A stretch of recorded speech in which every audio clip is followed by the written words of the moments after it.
This episode is brought to you by DirecTV Stream. DirecTV Stream is your home for football this season because it's the best way to catch the games you won't want to miss. And with the DirecTV Stream Sports Hub, you can follow your favorite teams and track scores all in one place.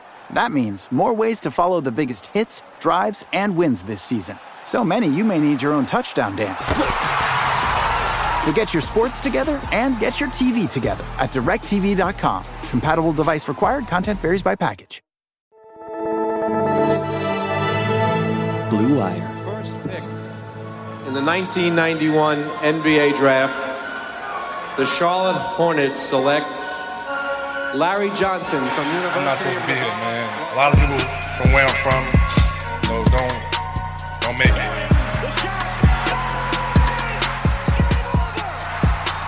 Charlotte, we're back.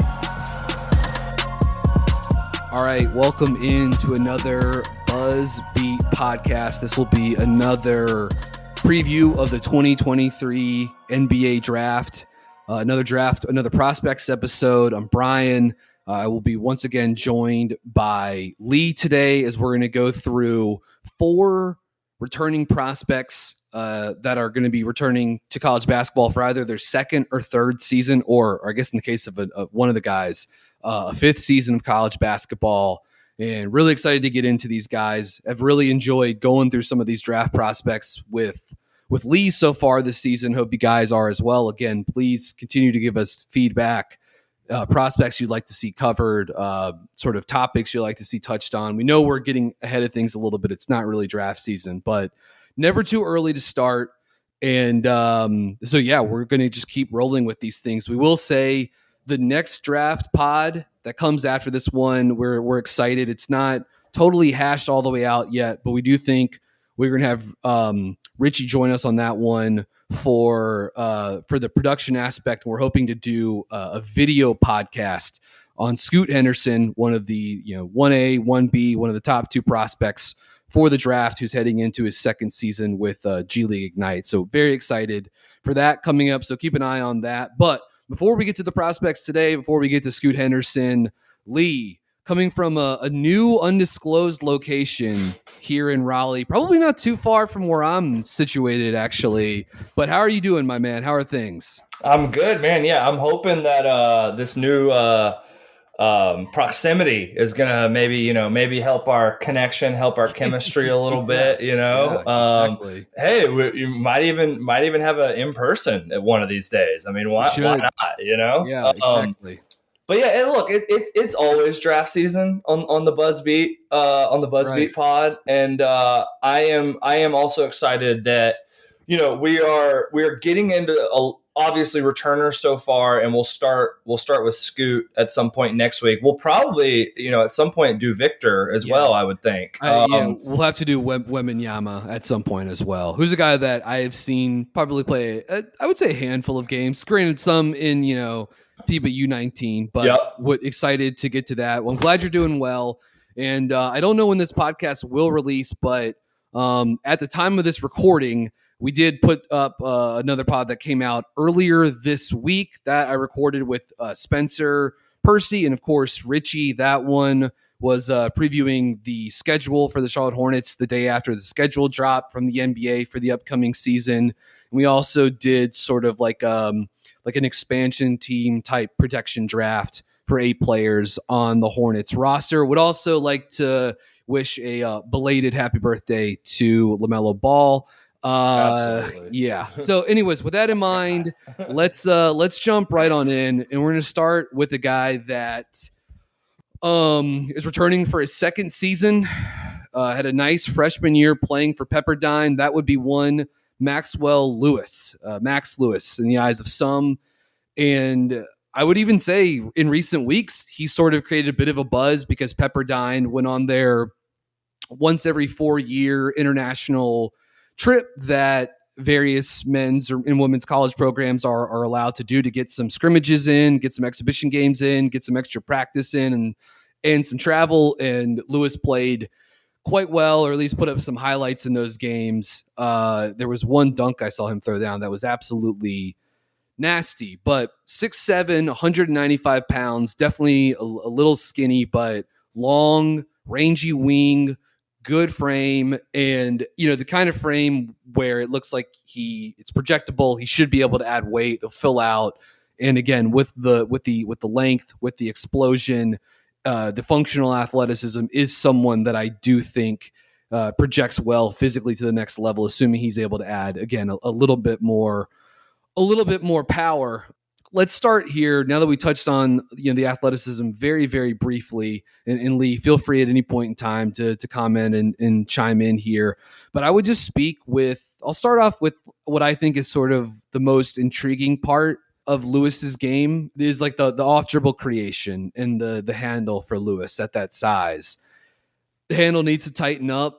It's loose. There are some games. One of the game he only played in one of the matchups against Gonzaga this season in the WCC.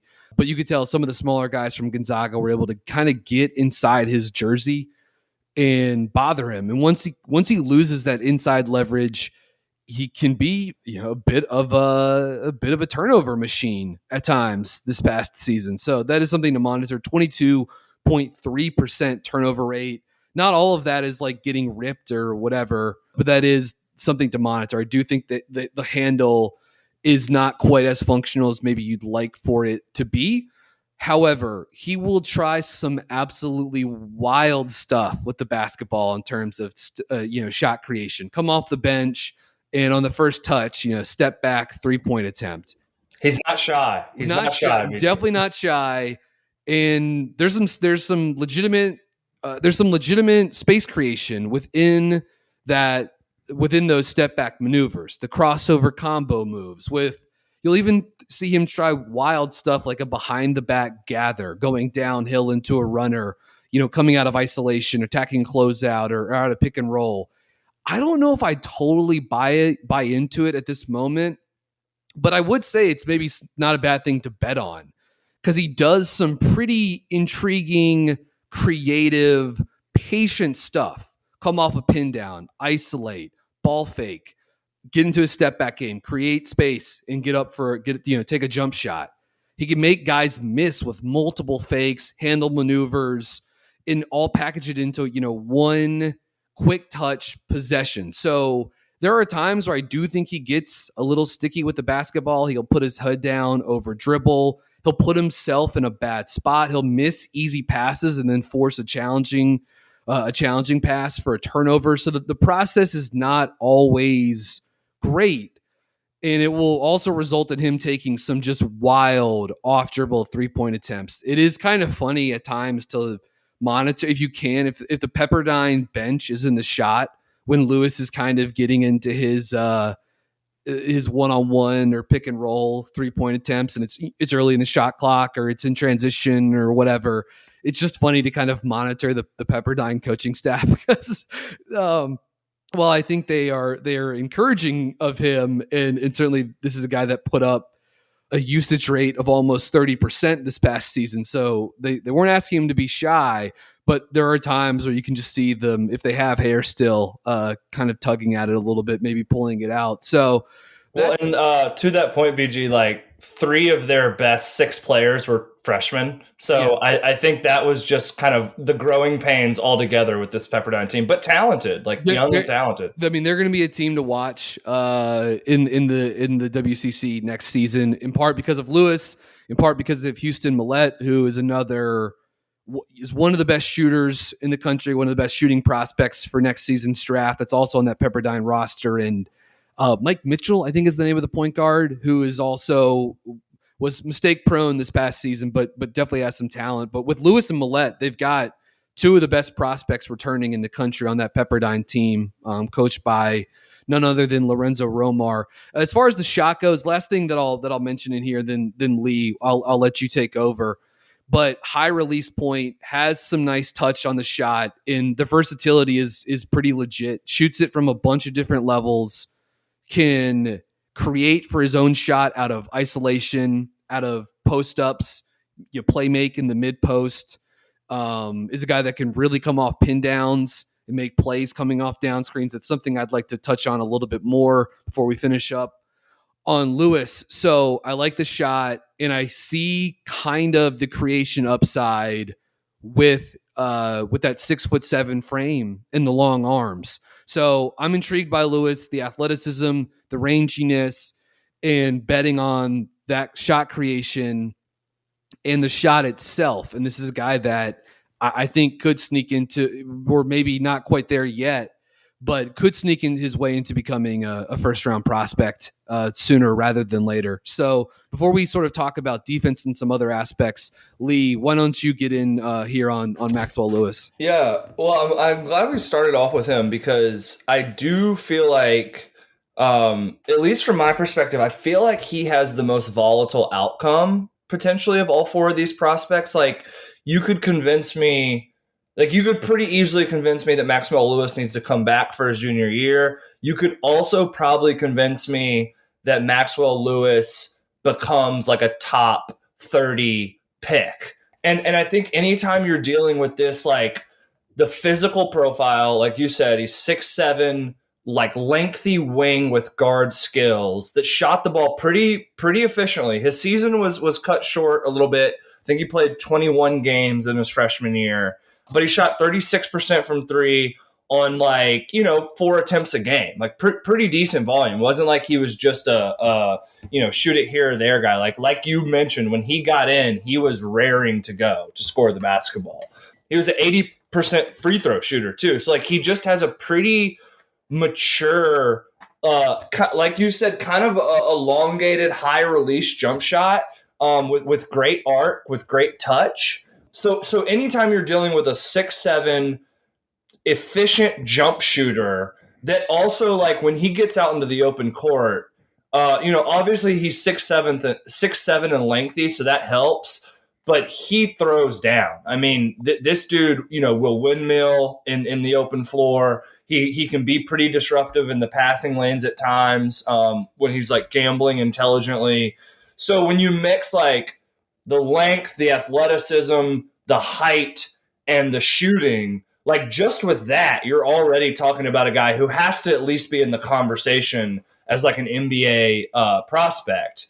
11 points, 3 rebounds in his freshman year. He did, like you alluded to, Brian, he was doubled up on turnovers to assists. So, you like to see guards go 2-to-1 on their turnover ratio. He was 1-to-2, which is the opposite of what you want. So I think he does have a long way to go in terms of kind of playmaking for others.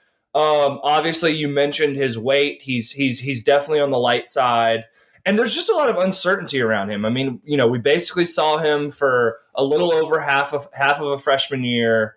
The efficiency is encouraging, but like, what can he build on? Because one of the things I have in my notes, and I'll kind of use this as a way to kick it back to you, is under kind of like his pro list, like his pros for me was isolation creation in small spaces. So like if he catches it on the wing in isolation against a defender, as you mentioned, he's got some nice kind of jab series, go the other way, quick step back, create space, pull up. Like he loves that move. He's got a nice, just kind of like put it on the floor, dribble, pull up stuff. That's all solid and like shows some really nice, I would say even like more than flashes. Like he shows that a good bit. Where he gets in trouble, I think, and where he's going to have to progress, either becoming like a very good defender or being able to put it on the floor for more than 2 dribbles and create for others. Because right now he's a turnover machine. He doesn't create for others, although in those small isolation spaces, he does have creation ability, and that's super valuable at his size and length. Yeah, well said on Lewis. I agree with you in terms of the one-on-one creation. Being able to get into the mid-range and do it too is interesting for a guy that got up over 12 3-point attempts per 100 possessions this season. The numbers are just kind of interesting with him. Not super efficient, 29.5% usage rate, which is huge for a guy that had a sub 23% free throw attempt rate, but 3% block rate, 3.3% steal rate, 8 dunks, shot almost 64% at the rim with a fair amount of like self-created attempts. And then Lee touched on the 3-point volume and the free throw efficiency. So it's a smaller sample, but he does strike me as a guy that has watched. Maybe it's because he's a West Coast guy and he's wearing the number 24, but he strikes me as a guy that's watched some Paul George film at some point in his life. And that really stands out to me when I see him coming off. I like that. When I see him coming off down screens, like he's not, at this point, I don't think of Maxwell Lewis as a guy you're just going to give him, I don't know, 24 pick and roll attempts per game or, whatever. A dozen pick and, it's maybe a handful or whatever, but he can really make plays and make reads coming off those down screens. One of the nicest passes I've seen him throw was the game against Gonzaga that he played. He came off a weak side pin down, kind of caught it in the mid-range area, going to his left. He caught it, he jabbed left, and then immediately dribbled right. Two of the Gonzaga guys, the chase defender, and I think it was probably Drew Timme, because I don't think Holmgren would have bit like this. But both, maybe it was Anton Watson. I think it was Timme. But both guys go with him, and he just instantly this just beautiful pocket pass as he's almost fading out of bounds to his teammate for a layup at the rim. Very impressive. So he's a guy that can kind of, I think, create passing windows. And use his size, use his touch as a passer, and use his creativity. Like, the turnover rate's obviously not great, and some of the self-inflicted errors are disappointing, but I like that he takes chances. And for a guy his size that moves like that, I think that's the thing you're trying to bet on, is the frame, the athleticism, the movement, and the creativity as a guy that can either make plays for others or use it to get to a shot. Can give you some mid-range scoring, can get to the rim a little bit, and again has some like pretty special shot making tendencies that we'll see how it looks. So hopefully over the course of a full season this year, but Lewis is a guy to keep an eye on. I know it might be tough, especially for people that aren't super plugged into the draft or aren't going to stay up and watch a lot of Pepperdine games or catch those replays or whatever. But that does seem like a name to keep an eye on, and yeah, you just, again, long wing that has some defensive upside. I would just real quickly, then we can move on to the next guy. I would just like to touch on his defense very briefly. With that length, he does have the ability to be a pest guarding certain players. I think his work as a chase defender is solid, like good work rate, and uses his length to deny passes. That would be a kick out, or again, when he's sort of like floating and guarding off ball movers coming off screen, just smooth and active in those situations. And I think just the responsiveness as a help defender is also solid, hitting his weak side rotations, hitting his stunts against Gonzaga, hitting his stunts in some of the other games that I've seen him in, when teams get to pick and pops and stuff like that. I watched one of the games against Pacific. They used a lot of zone. When he was the low man on the weak side in the zone, you could see him pointing stuff out, communicating, calling things, just kind of being active and alert in the back line. So we touched way more on the offense than the defense there, but it's not just the length and the athleticism. He does have some good traits on that side of the floor that make me a little bullish for him being not a stopper, but a guy that can give you some versatility and be an active and useful team defender too. So again, Lewis, the two-way upside is an interesting bet, and I will be fascinated to see. The first thing you said, Lee, was that it does feel like a little combustible. And yeah, if the 3-point shot takes a step back, if the playmaking continues to sort of like plateau at creative, but more frustrating than successful, or however you want to describe that, I could see there being a depletion a little bit of his stock, but I think there's just a lot of room for upside here, and hoping to see it over the course of a full season. And then my only final thoughts would be, one, like Pepperdine just has been kind of an interesting program here under Romar for the last couple of years with Kessler Edwards, and then this next like crop that is currently rising sophomores for them. And then the only other thing on Lewis is he is a little older than most rising freshmen. Like he's already 20. So not that I mean, 9 months, whatever, like it's not a huge deal. I just think it's at least worth noting that he'll probably be 21 when he's drafted as a sophomore if he comes out next year. Nope. Great point. All right, let's slide on to the next guy here. We're going from the West Coast to the Southeast, and we're sliding over to Ole Miss and combo The Deep guard, South. 2-guard. Yeah, very much the Deep South.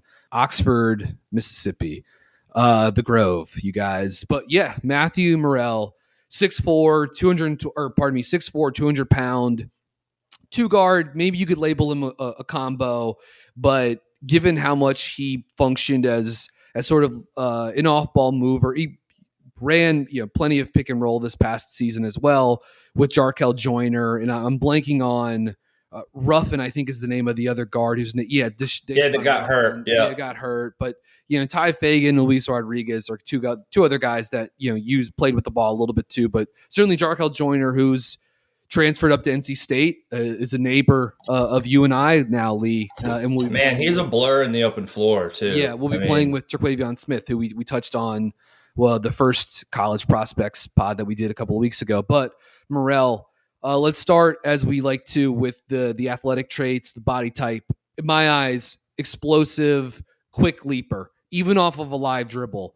One of the games I went through recently for Ole Miss and Murrell was I guess it was the final game of the season they played against Missouri in the SEC tournament.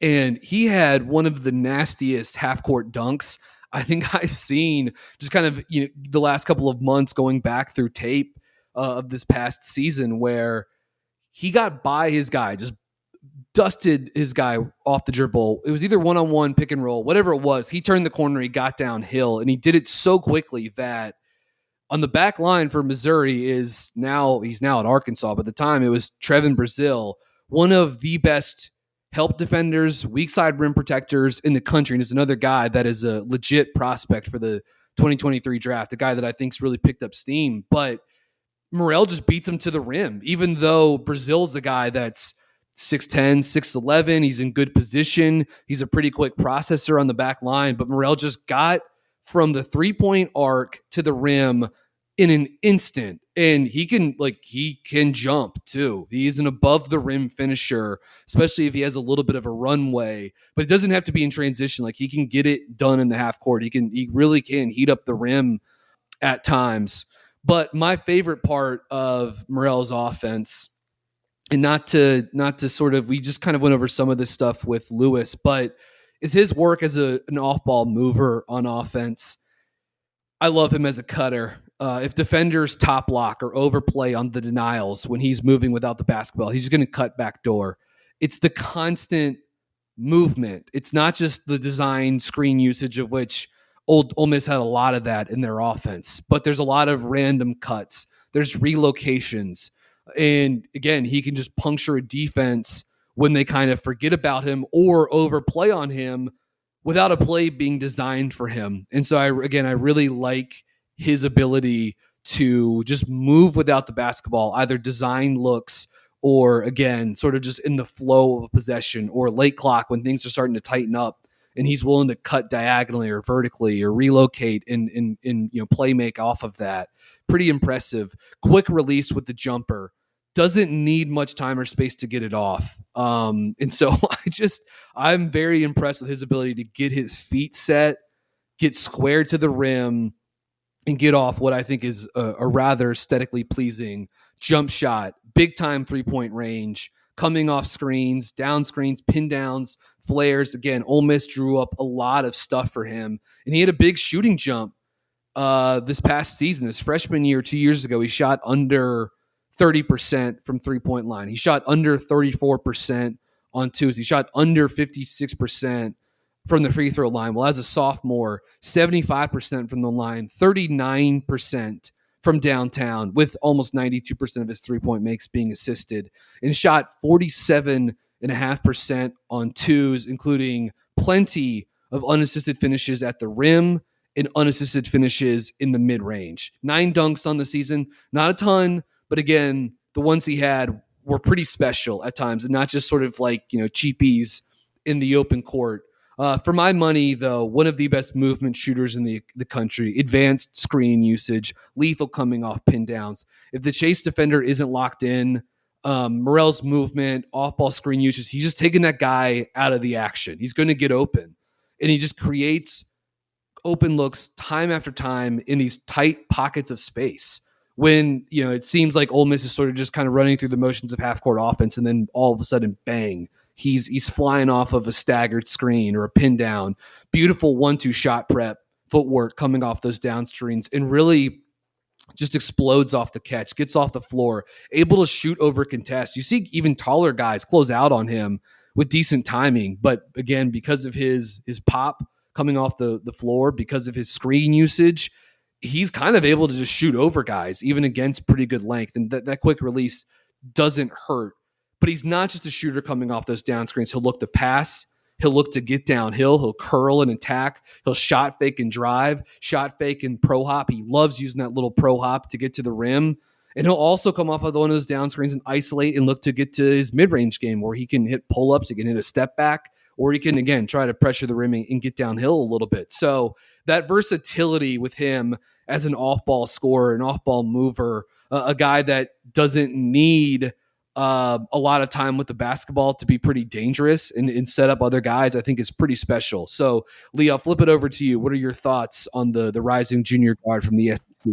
Well, you may have just sold me, BG. I think that like you made the perfect case for him. I think, one of the things that, to take it back to 2020, one of the things that I loved so much about Emmanuel Quickley was his ability to relocate into space. And that is something that Murrell does incredibly well. Like just this kind of innate instinct to driver going baseline, slide to opposite corner, pick and roll on the other side of the court, slide into the open space on the opposite wing when his guy's tagging. Like those little things that, you may not notice unless you're really watching for it. And all of a sudden he's shooting like a wide open jumper where he shoots 38% from, by the way.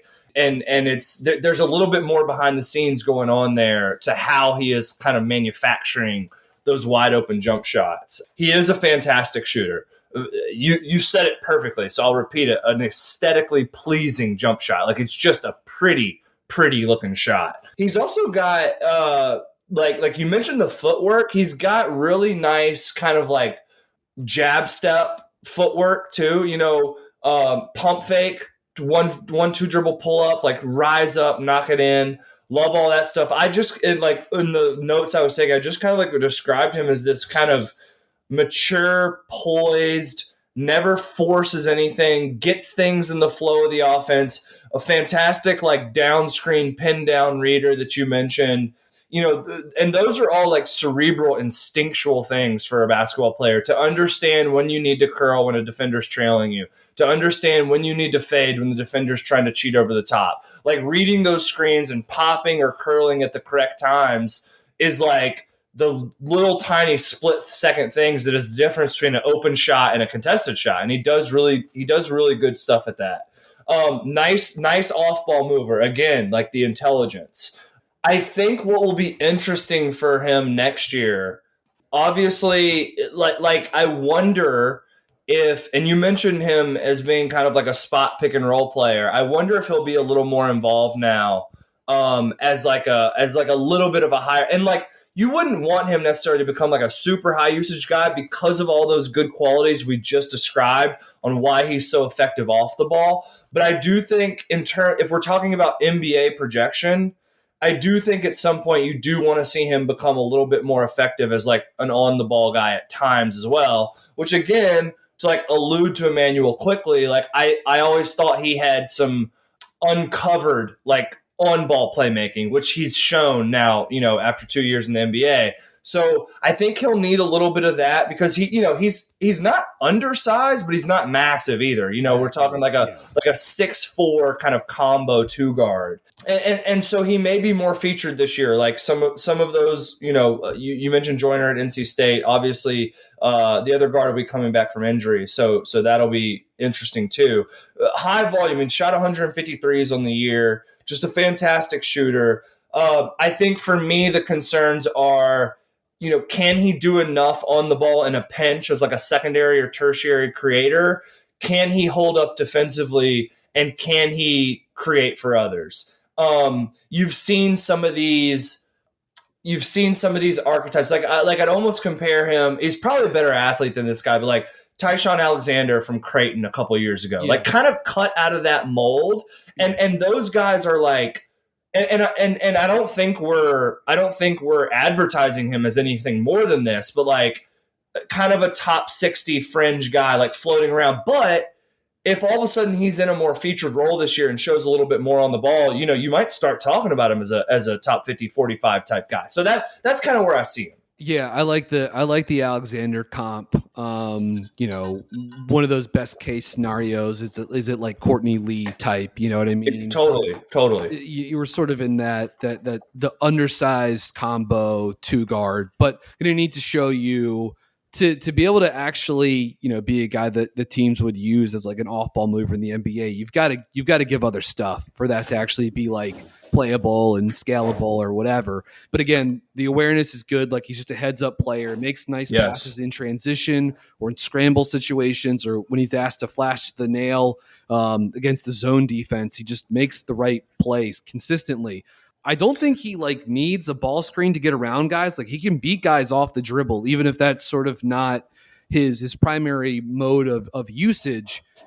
But he can look for his own offense or work as a facilitator off the ball screen too. Again, he got like a fair number, but not like a ton of pick and roll volume. And certainly like Ruffin will be like the main pick and roll guy for Ole Miss next season. But Murrell, I think, is in line to get more of it. And I'm curious to see how that looks. But if you watch enough games, you will see him make some pretty impressive passes out of the pick and roll. I know some people kind of like to write off the weak side skip, in part because people like Lee or myself, we talk about it because it looks cool and it travels away and it's impressive, but maybe you're not having to like really read that many components, you know what I mean, as that's happening. I still think it's rather impressive, but maybe it's not the most sort of like advanced multi-layered read or whatever, but he can hit a skip, like absolutely. He can be with the ball in the slot and find a guy weak side in the deep corner. If the defense is not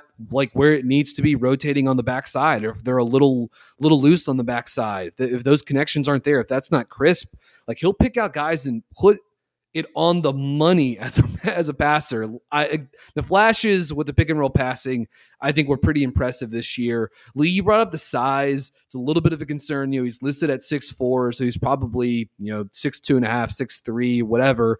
So he'll have to lean into the athleticism and lean into being a pest a little bit, and maybe he can guard one or two positions on the next level. But look, he will get in a stance and slide his feet.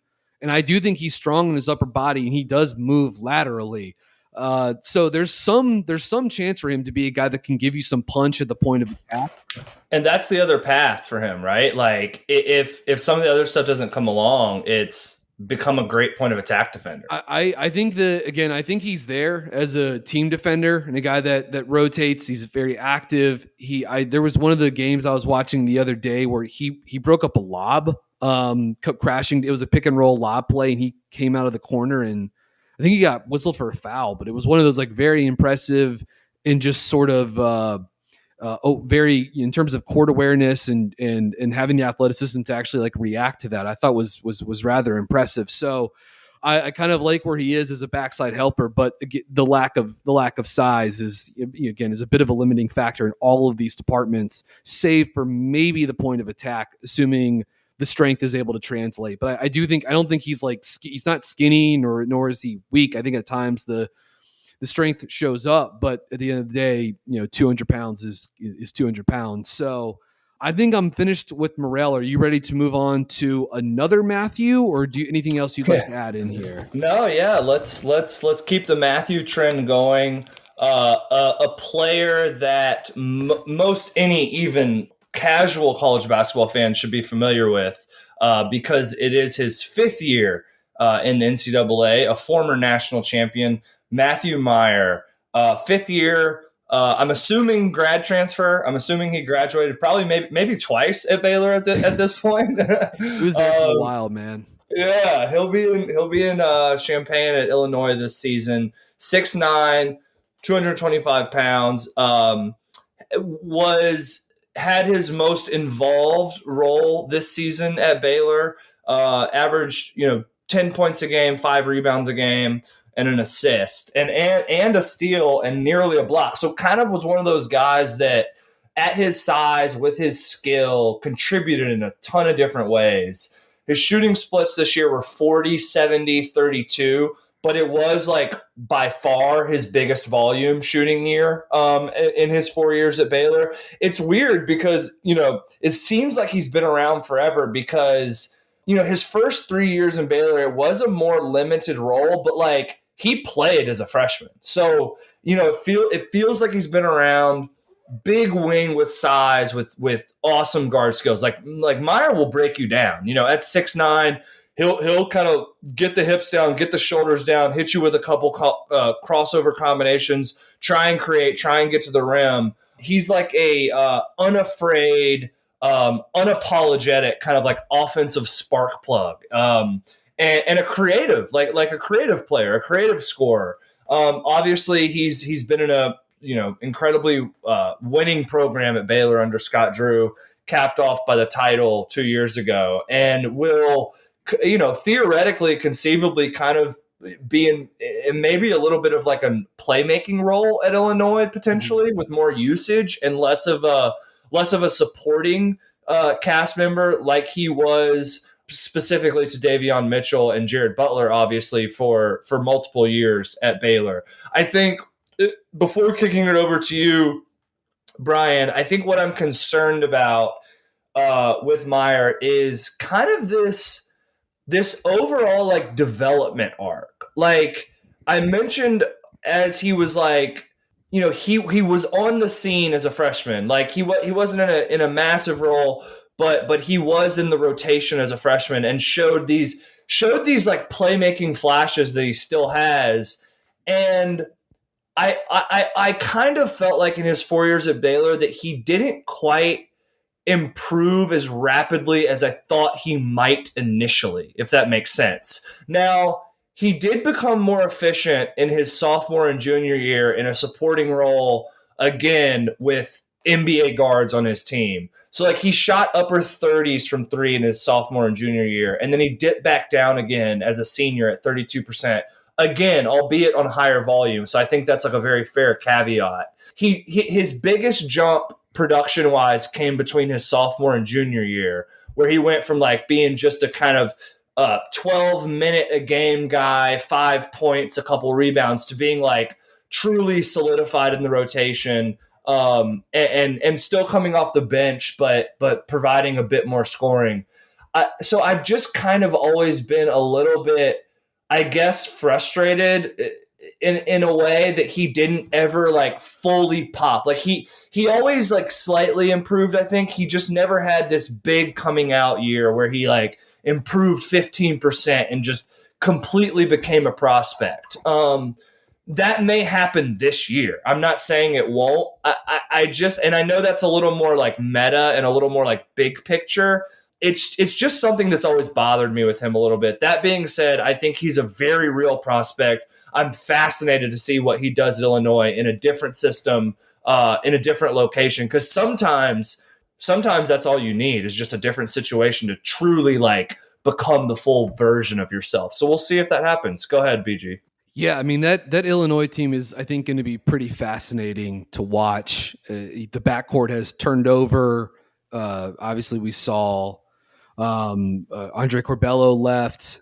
So the team the backcourt that we were used to from a couple of years ago is just, Trent Frazier is gone. So it's a different look, but the front court is pretty awesome for Illinois with Meyer, Terrence Shannon Jr., who's another veteran prospect, fourth-year guy that left Texas Tech and went to Illinois, and Coleman Hawkins, who... So, BJ, I'm sorry, before, like, Shannon Jr. and Meyer, they complement each other so perfectly. It's incredible. I mean, it's amazing that Illinois has...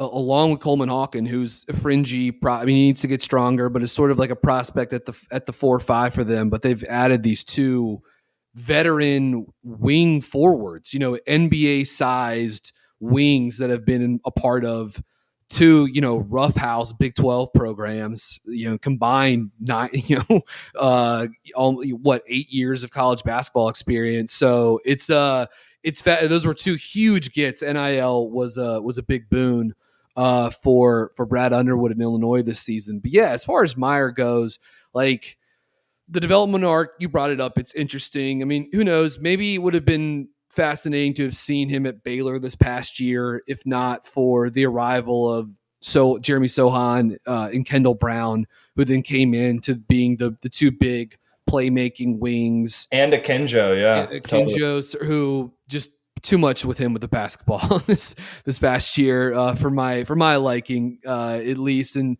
there were certainly some good lineups with Sohan as like a small ball five. But Meyer's interesting. I think because he did shoot a fair number of threes, I do think there was some rep that he was like a pure stretch four, right?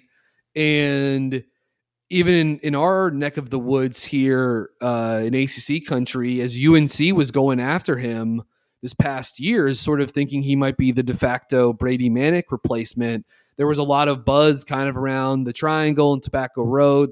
Brady Manick, he's the next stretch four, and it's like that's not really like who he is. Like he can shoot threes, but he's not just like a movement guy. You brought up some of the creation flashes. The pull-up shooting numbers this past season weren't great. Like they're only 37% effective shooting off pull-ups, but smooth stroke, high release. Like he's more of a wing forward to me than he is a pick and pop big guy. You know what I mean? So he can do some totally of that agree. Stuff, but he wants to play with the ball a little bit more. It is interesting that, his minutes jump this season, but the usage drops down from almost 25 to 21%. The free throw attempt rate drops down to under 21%. The assist rate under 8.5%. I think some of that again speaks to there were a lot of mouths to feed and very good, guys like Akinjo and Adam Flagler, but also just having elite talent elsewhere with Sohan and especially, but also Kendall Brown to a lesser extent. So I'm curious to see what it looks like with Meyer. He's going to be very good this season for Illinois. He tested the NBA draft waters this past season, decided to come back. I hope I wasn't maligning his sort of off-ball usage just a minute ago. I don't think of him as a pure pick and pop guy. And I thought the comparisons to Brady Manick were kind of laughable in these parts because he's a completely different player, shaggy haired white guy from the Big 12 that shoots threes, Exactly. But he moves well without the ball. He's a good cutter. He doesn't remain stagnant when he's off the basketball. He'll cut in from the corner, he'll cut in from the slot. According to Synergy, he shot 70% this past season on basket cuts. So I think Meyer is a solid prospect. He's older, and but he at this point, you have to say, like, to an extent, he is proven against very good competition in the Big 12, being a role player who could also play with the basketball a little bit and has, at least in terms of height and length, is NBA sized, and again can play with the ball and shoot it from a couple different levels of the court. So interesting player, to say the least. Yeah, no, I think that's such a good point, BG. Like it's easy to make those comparisons because of physical appearance, but the very, very different players. I think of Meyer much more as a wing than I do a stretch four. So agreed there. All right, we good to move on to our last guy here? Yeah, last guy. All right, last guy. Personally, I think we probably saved the best for last here. Arthur Kaluma, rising sophomore at Creighton, 6'7", 230. Kind of built like a brick house. Averaged 10.5 points, 5.5 rebounds. Another young prospect that has his assist to turnover ratio flipped. Obviously, going to have to hone that in a little bit, and probably wasn't as efficient as you'd like to see him. 44% from the field, 67% from the free throw line, and 26% from the 3-point line. I will say with Kaluma, I think a lot of the attraction and some of the buzz is he certainly was developing, I think, at a pretty rapid pace late in the season. He did shoot a bit better from the three in conference play than he did overall. He was right around 31% in conference play from three. So you kind of see that starting to tick up a little bit. Some of my observations on this guy on the pro side, on the plus side, like a pretty like mind-boggling out-of-area rebounder, particularly on the defensive end of the court. Like, don't get me wrong, he'll fly in for some offensive rebounds too, but just an absolute glass cleaner defensively. Like, one-handed snares, rebounding in traffic, like 4 sets of arms going for the ball, and he just kind of emerges over the top, grappling the basketball. And part of that is just because he has really good instincts. I mean, he fills the lane really well, running in transition, whether that's on the wing or down the middle of the floor, kind of as a rim runner in transition, whether that's kind of sliding and helping as a rotation help defender. I already mentioned kind of the strength that allows him to be a versatile defender. I'm like very sold and confident on him as a guy who can guard up the lineup. I'm sure a lot of people remember he had a massive game against Kansas in the tournament that Creighton ended up losing.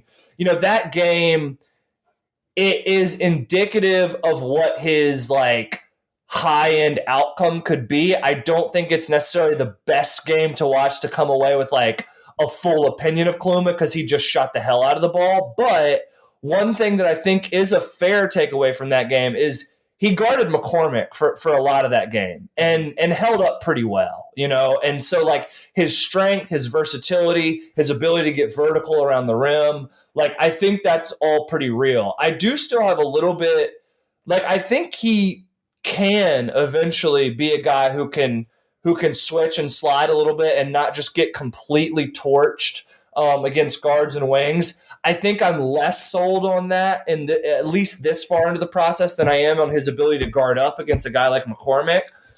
Plus athlete, nose for the ball, huge motor, like just plays hard as hell. And then just to hit on some of the cons that I see, and then to get your take on Kaluma, BG, I think he is a pretty suspect off the dribble creator right now. When he makes shots like he did in the Kansas game, he does have a really nice pump fake. Like he sells his pump fake with his like eyes and mouth and ball really well and can get into the lane and do that. But he kind of can lose the ball a little bit on some of his dribble stuff. But he does try. So like there are flashes of some off the dribble stuff. I mentioned the assist turnover ratio. He's not much of a playmaker for others right now.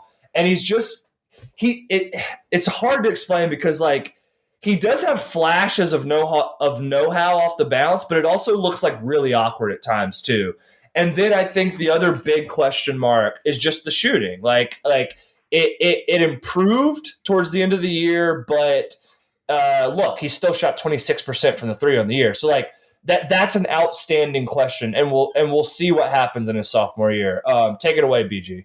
Yeah, I think with Kaluma, you're betting on the way you have to project the shot is you've got to go beyond the 3-point percentage. You've got to go even beyond the free throw percentage, which is not only 70 free throw attempts, just 67% shooting. So not a great indicator. He's been playing with the Ugandan national team. Yeah, in World Cup qualifying this summer. He's had some amazing performances, but he's also shooting in like the mid to upper 20s from downtown, albeit on higher volume and different type of shots. But 6'7", hybrid forward, good athlete, strong, sturdy, low base, quick, physical. You see that in a bunch of different ways. Lee touched on the rebounding, but when Creighton inverts things and runs high-low action out of their secondary offense, he can just carve out space in the paint immediately. And one of the games against Marquette, Justin Lewis is covering him. Justin Lewis is 6'7", 230 whatever pounds, plays on the Chicago Bulls now, like is an NBA player and is also developed and strong. And Kaluma was still able to knife in, carve out space in the paint, seal, and just present himself as a high-low option for Ryan Kalkbrenner to throw the ball to when he was the trail guy. But he can score out of the post in sort of like more deliberate, slower developing actions too. And this speaks some to the one-on-one scoring that he has. He kind of has a bunch of different tactics he can throw at guys. He can play with his back to the basket, shot fake, up and under. You add that in with his strength, and it's kind of a nasty combination. So I think there's a chance he could be a guy that maybe gives you some mid-range scoring at the next level, but we're not there yet. I just think some of the back to the basket game and then the face up one-on-one ISO mid-range shooting and scoring is maybe something to sort of build on. And if some of the other stuff comes online, then maybe it is something that will be a part of his package beyond playing with Uganda and beyond playing with Creighton for another season. He has impressive shot versatility, the movement shooting, not coming off down screens, but the relocations, the smooth release. It's the shot looks like he could repeat it anytime. And that's why, despite the bad percentages, I kind of buy it, because he's got at times deep range with a smooth release. Spencer would describe it as he shoots an easy ball. And so that's something that I see. Again, the percentages aren't there. And at the end of the day, if they're not there, then that's the problem. But I think there are some reasons to buy into the shot. And then within that one-on-one mid-range shooting, there was one of the games I was watching. I think it was one of the UConn games. He did a Dirk Nowitzki style one-legged fadeaway jumper. He can play at the nail. I even saw in definitely one of the UConn games from this past season, he threw in one skyhook, almost skyhook-esque attempt. Maybe not a full skyhook, but he's got that kind of stuff. And then within that mid-range game, it's the shot fake that you talked about, the jab step and the rocker step combination. So jab, shot fake, go, right? Jab, shot fake, jab, then get to the shot. Playing off of that, I mean, the apex of this is what Kawhi Leonard does in the NBA. It's that just devastating, strong, face-up, compact mid-range game. And he can play off those tactics. Like if he gets the defender to bite on the shot fake or to bite on the jab, then he can just overwhelm them with his power and his athleticism and get down the hill and get to the rim. There are times, however, where it does seem like he struggles to beat. If guys stay down on that fake, and he's so dependent on it, and that's actually something I'd like to talk about a little bit, but if guys stay down on that shot fake, there are times where he can't just necessarily just immediately off the first step just get around players that are bigger and slower than him. So some of that sort of Jalen Johnson stuff from Duke a couple years ago, where he has the functional strength and the functional athleticism, but maybe just not quite there in terms of first step burst. So again, he really needs that the shot fake and the rocker step to get to get into his bag a little bit. There are times where he is just so reliant on the shot fake, where it feels like a crutch, or he's just overly dependent on it. And when guys stay down, guys aren't focused on it, it doesn't do anything. Then he's caught the ball. He's now the shot fake has created no advantage. Now he's holding on to the basketball. Now what do you go to next? Sometimes that's another shot fake, by the way. So again, I just think he could. He'll do it 2 or 3 times in a possession. Yeah, and sometimes it's wildly effective. Sometimes it is. Sometimes he's able to use that to get to his shot, or to get downhill, or I was watching the Uganda-Nigeria game earlier today, and he has this one possession where he's on the weak side wing. His teammate is probably Ish Wainwright is posting up, and Kaluma cuts really nice off ball cut, cuts into the middle of the lane. His teammate picks him out off the double. Kaluma shot fakes. It gets one rotating defender in the air. Then another backline defender comes up. He shot fakes again. So no dribbles by this point, right? Just cut from the wing into the middle of the paint. Shot fake. And then another teammate in the dunker spot was wide open. He just created, it was a really smart and heady play that where the shot fake really did kind of come into, worked out for him. So it's something he uses to attack closeouts, to get guys off balance one-on-one, or at other times where he's probably just a little too reliant with it. And I kind of like when he's a little more decisive and just get that ball in the air. And because he's shown impressive range at times. So I'm fascinated to see where that goes from here. the pick and roll creation is pretty rough at times. Didn't get a ton of pick and roll reps at Creighton, and he'll probably get even less next season, honestly. Like Ryan Nembhard's back, Trey Alexander's back, Baylor Shireman comes in. So, I am a little curious to see how that develops, where that goes this season. Doesn't look super comfortable with his handle, especially going to his left. I think he looks more comfortable in the pick and roll when he's able to get a switch and then can just get to that isolation mid-range game. He'll just pick at the mismatch or the matchup, whatever that is. With his ability to get downhill due to the size, due to the athleticism, he can open up these live dribble passing reads, drop-offs to cutters or guys in the dunker spot, but the processing is slow. The touch, it just feels clunky. And I think sort of a similar vibe and output when he tries to pass in other situations too, like when he's flashing to the nail against zone defense. But he can make the extra pass along the perimeter. He can make face-up skip passes on spot-up possessions, kick it from the corner to the opposite wing, what have you, for a spot-up three. So I think he's not like a terrible passer. There are some intriguing flashes, but the live dribble aspects of it are not great. I will say it is fascinating to watch him play for Uganda because he's getting some possessions to be a primary initiator. Not every time. Often he's used as a screener. He's used as to attack closeouts, pick and pops, whatever.